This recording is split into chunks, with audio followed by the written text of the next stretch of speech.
This is Walton Primo ZX4। মার্কেটে আসার আগেই তুমুল হাইপ ক্রিয়েট করেছে ফোনটি। দেশীয় ব্র্যান্ড হিসেবে ফোনটিকে নিয়ে গর্ব করার মতো অনেক কিছুই আছে, যা নিয়ে আলোচনা করব আজকের এই ফুল রিভিউ। তার আগে এই ফোনটির প্রাইস সম্পর্কে একটু আইডিয়া নেওয়া দরকার। এই ফোনটির 8128 ভেরিয়েন্টের প্রাইস ধরা হয়েছে 26,999 টাকা, 27,000 টাকা। আর এতেই ওয়ালটন ZX4 আমাদেরকে প্রোভাইড করছে মিডিয়াটেক হিলিও G95 এর মতো পাওয়ারফুল গেমিং চিপসের অ্যালুমিনিয়াম ফ্রেমের তৈরি ফ্ল্যাগশিপ ডিজাইন, সোনির সেন্সরযুক্ত 64 মেগাপিক্সেলের প্যান্টারিয়ার ক্যামেরা, এছাড়াও ফোনটির ডিসপ্লে সহ ডিজাইনে থাকছে আরও চমকের ছোঁয়া। আজকের এই ভিডিওতে আলোচনা করব ফোনটির ভালো মন্দ সমস্ত খুঁটিনাটি বিষয় নিয়ে। বরাবরের মতোই আপনাদের সাথে আছি আমি হিমেল। মূল ভিডিওতে যাওয়ার আগে মাস্ট বি চ্যানেলটিকে সাবস্ক্রাইব করার রিকোয়েস্ট থাকবে।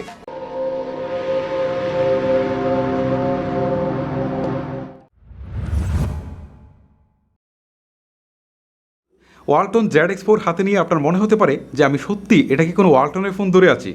এক্স্যাক্টলি, দেখতে ফোনটা যেমন প্রিমিয়াম লাগে তেমনি হাতে নিয়েও বেশ ভালো একটা ফিল পাওয়া যায়। একটা ফ্ল্যাগশিপের স্বাদ পাওয়া যায়। এর রিয়ার পার্টটি সম্পূর্ণ গ্লাস বিল্ডের তৈরি। এর কালারটি কিন্তু যথেষ্ট স্ট্যান্ডার্ড একটা কালার, দেখতে বেশ প্রিমিয়াম একটা ফিল হয়। এটা আমার কাছে থাকা স্যামসাং গ্যালাক্সি S20 মতো একটা ফিল পাচ্ছিলাম আমি। আর এর যে ক্যামেরা পাম্প রয়েছে এটা কিছুটা বড় এবং কিছুটা উঁচু। অনেকের কাছে হয়তো এটা ভালো লাগবে। এটা আমার কাছে মনে হয়েছে যে অনেকটা Realme 8 মতো। বাট Realme 8 এই দাগটুকু বেশ স্পষ্ট করে দেওয়া আছে, তবে এখানে এই দাগটুকু খুব একটা বোঝা যায় না। তবে দেখতে কিন্তু বেশ ভালোই লাগে ফোনটি। আর যদি এর সামনের দিকে চলে আসি তাহলে সামনের দিকে থাকছে ফুল ভিউ ডিসপ্লে। ডিসপ্লে ঠিক মাঝ বরাবর 5 হোল বসানো হয়েছে। 5 হোলের সাইজ ঠিক আছে, বাট চারপাশে কিছুটা শেডো আছে। এটা দেখতে একটু হয়তো আপনার কাছে খারাপ লাগতে পারে। তবে chin and side bezel as usually আছে, এটা নিয়ে কোনো প্রকার কমপ্লেন নেই। তবে এই ফোনের যে জিনিসটি আমার কাছে সবচেয়ে ভালো লেগেছে তা হচ্ছে এর অ্যালুমিনিয়াম ফ্রেম। কারণ এই বাজেটে অ্যালুমিনিয়াম ফ্রেম কিন্তু আমরা খুব একটা দেখতে পাই না। আর 27,000 টাকা প্রাইস রেঞ্জের মধ্যে তো আসলে দেখতে পাওয়া যায় না, যার ফলে এই ফোনটাকে ধরে কিন্তু আপনারা সত্যিই ফ্ল্যাগশিপের স্বাদটুকু পাবেন। উপরের দিকে থাকছে সিম কার্ড স্লট, যা দিয়ে আপনি অনলি 2টি সিম কার্ড ব্যবহার করতে পারবেন, অথবা একটি সিম অথবা একটি মাইক্রো SD কার্ড ব্যবহার করতে পারবেন। তবে এটা নিয়ে প্যারা নেওয়ার কিছু নেই, কারণ এতে 128 GB স্টোরেজ থাকছে। সো মেমোরি না বাড়াতে পারলেও খুব একটা প্রবলেম হবে না আপনার। আর ডান পাশে থাকছে পাওয়ার বাটন, যেখানে ইমপ্লিমেন্টেশন করা হয়েছে ফিজিক্যাল ফিঙ্গারপ্রিন্ট স্ক্যানার। তবে এর আনলকিং স্পিড আমি খুব একটা ফাস্ট বলবো না, আর একটু ফাস্ট হওয়া উচিত ছিল। আর তার উপরেই থাকছে ভলিউম রাখার, আর বাম পাশটাকে একদম খালি রাখা হয়েছে। নিচের দিকে থাকছে 3.5mm হেডফোন জ্যাক, তারপর হচ্ছে primary microphone, USB Type-C port and speaker Gill. এর স্পিকারের কোয়ালিটি আমি বলবো যে মোটামুটি ভালোই ছিল, তবে কিছুটা বেজের ঘাটতি লক্ষ্য করেছি। আর ফুল ভলিউমে কিছুটা ডিস্টরশন পাওয়া যায়।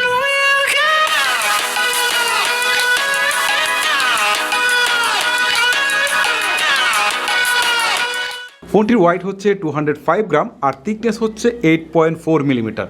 ফোনটিকে হাতে নিয়ে কিছুটা ভারী ফিল করতে পারেন। আর বেসিক্যালি এর ওজনটি একটু সামনের দিকে বেশি করা হয়েছে।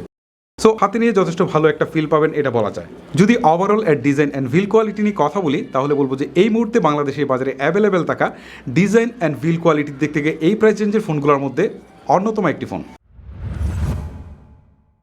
ডিসপ্লে সেকশনে ফোনটিতে থাকছে 6.67 ইঞ্চির ফুল HD+ রেজুলেশনের একটি LTPS ডিসপ্লে। ডিসপ্লের আউটডোর ভিজিবিলিটি যথেষ্ট ভালো পেয়েছি। ফুল সানরাইজে অপারেট করতে খুব একটা প্রবলেম ফেস করিনি। তবে ডিসপ্লের রাউন্ড এরিয়াগুলোতে কিছুটা নেগেটিভিটি লক্ষ্য করেছি। ডিসপ্লে কালার রিপ্রোডাকশন IPS এর মতো ততটা পারফেক্ট ছিল না, তারপরে এটি যথেষ্ট কালারফুল ছিল বলা যায়। আর এই ডিসপ্লেতে কোন ধরনের প্রোটেকশন ব্যবহার করা হয়েছে তা অফিসিয়াল ওয়েবসাইট গেটে কোথাও পেলাম না। ডিসপ্লেতে টাচ লক ইস্যুজনিত কোনো ইস্যু আমার এই কয়দিনের ব্যবহারে চোখে পড়েনি। তবে যে জিনিসটা মানতে পারলাম না তা হচ্ছে এর 60 হার্জের প্যানেল। অন্তত 27,000 টাকার ফোনে মিনিমাম 90 হার্জের একটি প্যানেল দেওয়া উচিত ছিল। আশা করছি ভবিষ্যতে এই বিষয়গুলোর প্রতি ওয়ালটন গুরুত্ব দেবে। ওভারঅল ডিসপ্লে সেকশনটাতে কিছুটা ঘাটতি রয়েছে, তারপরেও ওয়ালটনকে সাধুবাদ জানাতে হচ্ছে যে আমাদের দেশীয় ব্র্যান্ড হিসাবে তাদের নিজেদের ফ্যাক্টরিতে এরকম বাজেট লেভেলের একটি স্মার্টফোন তৈরি করেছে। ফোনটি রান করছে অ্যান্ড্রয়েড 11-এ। এর স্টক অ্যান্ড্রয়েডের ভার্সন না, হালকা পাতলা কিছু কাস্টমাইজ করা হয়েছে এতে। UI নিয়ে আমার কোনো প্রকার কমপ্লেন নেই, বেশ স্মুথ অ্যান্ড ফ্রেশে চলছিল সব কিছু। তবে নোটিফিকেশন প্যানেলটি দেখে একটু অদ্ভুত লাগছিল। ক্লিয়ার অল অপশনটি নিচ থেকে টেনে উপরে তুলতে হয়, অনেকে তো আবার এটাকে খুঁজেই পাবেন না। চিপসেট হিসাবে ফোনটিতে ব্যবহার করা হয়েছে মিডিয়াটেক হিলিও G95, যেটি 12nm আর্কিটেকচারে বিল্ড করা একটি অক্টাকোর CPU। আর GPU হিসেবে এতে থাকছে Mali G76 MP4। MediaTek Helio G95 নিয়ে নতুন করে তেমন কিছুই বলার নেই, কারণ এটা এই বাজেটে অনেক পপুলার গেমিং স্মার্টফোনে ব্যবহার করা হয়েছে। এর পারফরমেন্স কেমন মোটামুটি সবাই অবগত আছেন। এটা এই ফোনের সাথে কতটা অপটিমাইজ সেটা জানার জন্য আমরা এতে PUBG, কল অফ ডিউটি বা Asphalt 9 এর মতো হেভি গেমগুলো প্লে করেছিলাম। প্রথমে প্লে করেছিলাম PUBG। পাবজির সর্বোচ্চ এইচডি গ্রাফিক্সে হাই ফ্রেম রেটে প্লে করা যাচ্ছিল। পাবজিতে সর্বোচ্চ 40 FPS পর্যন্ত পেয়েছি, মন মাথানো গ্রাফিক্স পেয়েছি এ থেকে। এইচডি গ্রাফিক্সে কিছুটা ফ্রেম ড্রপ করে, তবে ব্যালেন্স গ্রাফিক্সে হাই ফ্রেম রেটে পাবজি যথেষ্ট প্লেয়েবল ছিল। আর এর গেম প্লেকে মাঝে মাঝে মনে হচ্ছিল যে স্ন্যাপড্রাগন 720G থেকেও বেটার। টানা 1 ঘন্টার মতো পাবজি প্লে করেছি, কিছুটা হিটিং ইস্যু ছিল, বাট এক্সেসিভ তেমন কিছুই না। পাবজি ছাড়াও কল অফ ডিউটি প্লে করেছি, এতে হাই গ্রাফিক্সে ম্যাক্স ফ্রেম রেটে যথেষ্ট ভালোভাবেই প্লে করতে পেরেছি। কনস্ট্যান্ট 60 FPS পর্যন্ত পাওয়া যাচ্ছিল। সর্বশেষ প্লে করেছিলাম অ্যাসফল্ট 9, এর গেম প্লে ছিল যথেষ্ট উপভোগ্য। ওভারঅল যদি এর গেমিং পারফরমেন্সের কথা বলি, তাহলে এই বাজেটের একটা ফোন থেকে যথেষ্ট ভালো মানের গেমিং পাচ্ছিলাম। স্পেশালি মিডিয়াটেক হিলিও G95 এর সুবাদে গেম প্লে ছিল অনেক বেশি উপভোগ্য। ফোনটি 8x48 এর একটি মাত্র ভেরিয়েন্টই পাওয়া যাবে, যাতে র্যাম হিসাবে থাকবে LPDDR4X। এতে থাকছে মোট 5টি ক্যামেরা, যার প্রাইমারি সেন্সরটি 64 মেগাপিক্সেলের, যা সোনি IMX682 সেন্সরযুক্ত, যার অ্যাপারচার ভ্যালু হচ্ছে 1.7। সেকেন্ডারিতে থাকছে 8 মেগাপিক্সেলের আলট্রা ওয়াইড, থার্ডে থাকছে 5 মেগাপিক্সেলের ডেপথ, ফোর্থে থাকছে হচ্ছে একটি 2 মেগাপিক্সেলের ম্যাক্রো, অ্যান্ড ফিফথে থাকছে একটি মনোক্রোমো ক্যামেরা। 64 মেগাপিক্সেলের প্রাইমারি ক্যামেরার ডিটেলস বেশ ভালোভাবেই ধরে রাখতে পারে। ছবিগুলো ছিল যথেষ্ট colourful, most of the time ছবিগুলোকে স্যাচুরেটেডই মনে হচ্ছিল। এ ধরনের ছবি প্রজন্মের কাছে যথেষ্টই ভালো লাগবে। তবে ছবিতে কিছুটা শার্পনেসের ঘাটতি লক্ষ্য করেছি, আর ডাইনামিক রেঞ্জ মোটামুটি ভালোই কাজ করেছে। 8 মেগাপিক্সেলের আলট্রাওয়াইড ক্যামেরা কিন্তু প্রত্যাশিত রেজাল্ট করতে পারেনি। মেইন ক্যামেরা থেকে আলট্রাওয়াইড ক্যামেরায় শিফট করলে ছবিতে অনেক বেশি শার্পনেসের ঘাটতি পরিলক্ষিত হয়। 5 মেগাপিক্সেলের ডেপথ সেন্সিং ক্যামেরার ব্লার ছিল অনেকটাই ন্যাচারাল, তবে সাবজেক্ট সেপারেশন খুব একটা পারফেক্ট ছিল না। ম্যাক্সিমাম ছবিতে সাবজেক্ট এবং অবজেক্ট একই সাথে মিশে যাচ্ছিল। 2 মেগাপিক্সেলের ম্যাক্রো ক্যামেরার পারফরমেন্স খুব একটা প্রত্যাশিত ছিল না। ছবিতে অনেক বেশি নয়েজ পেয়েছি, সেই সাথে ডিটেলসেরও অনেক বেশি ঘাটতি পেয়েছি। রিয়ার পার্টের পঞ্চম ক্যামেরাটি হচ্ছে মনোক্রোমো ক্যামেরা। এটিতে সাধারণত সাদা কালো ছবি ক্যাপচার করা যায়। সাধারণত একটি ছবিতে আলোর ভিন্নতা প্রকাশ করাই হচ্ছে এই লেন্সের কাজ। সো প্র্যাকটিক্যাল লাইফে এটা কতটা কাজে লাগবে আমি জানি না। অনেকে হয়তো বা বলবেন যে শুধুমাত্র সাদা কালো ছবি তোলার জন্য একটি লেন্স দিয়ে দেওয়া হয়েছে। ভিডিওতে সর্বোচ্চ 4K আছে, কোয়ালিটি যথেষ্ট ভালোই ছিল বলবো। তবে 4K বলুন বা 1080p বলুন, কোথাও কিন্তু ভিডিও স্টেবিলাইজেশনের জন্য ইউএস বা ওএস নেই। 1080pতে সর্বোচ্চ স্লো মোডে ভিডিও শ্যুট করতে পেরেছি, আর ভিডিওর কোয়ালিটি অ্যাভারেজ ছিল বলা যায়। 32 মেগাপিক্সেলের সেলফি ক্যামেরা থেকে মোটামুটি বেশ ভালো মানের সেলফি পাচ্ছিলাম। ছবিতে ডিটেলস অ্যান্ড কালার পর্যাপ্ত পরিমাণে ছিল, তবে ছবিতে কিছুটা ওয়ার্ম টোনের প্রাধান্য আছে।